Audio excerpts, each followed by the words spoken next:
sila nga rin naglilingkod sa Panginoon, di ako daw kumuha sa kanila at hindi naman daw yung masama, naglilingkod sa Panginoon. Hindi, oo. Pero yung Panginoon, nung parang nakakilala ko nung sila yung maglingkod sa Panginoon. Hospicia de Sacula at 64. Ako natutuwa sa Panginoon, nakilala ko siya dahil dun sa aking dalawang anak na babae, pastora, naglilingkod sa kanya. Yung doon ko nakilala ang Panginoong Hesus.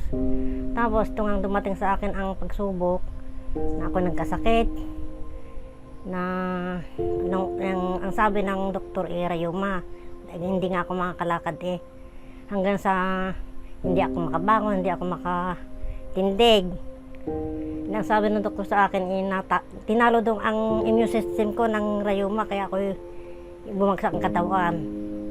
Adi ang akala ko, ang ibig ko sabihin yung akala ko katapusan ko na nung panahon na yon.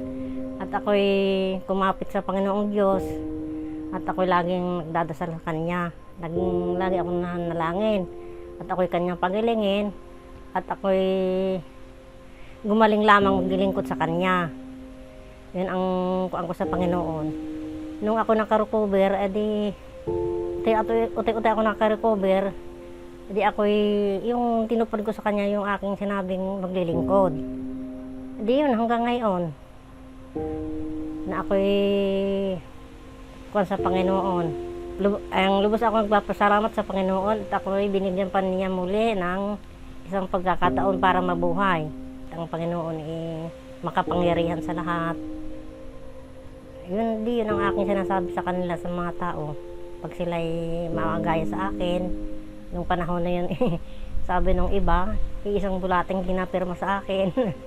Ako naman sa aking isip hindi ako nawala ng pag-asa. At ako ako'y kuha sa Panginoong Hesus. Yung hanggang ngayon awa ng Diyos ako nakakapagbigay ng malayo. At tayo po lagi manalangin sa Panginoon. Ang Panginoon ay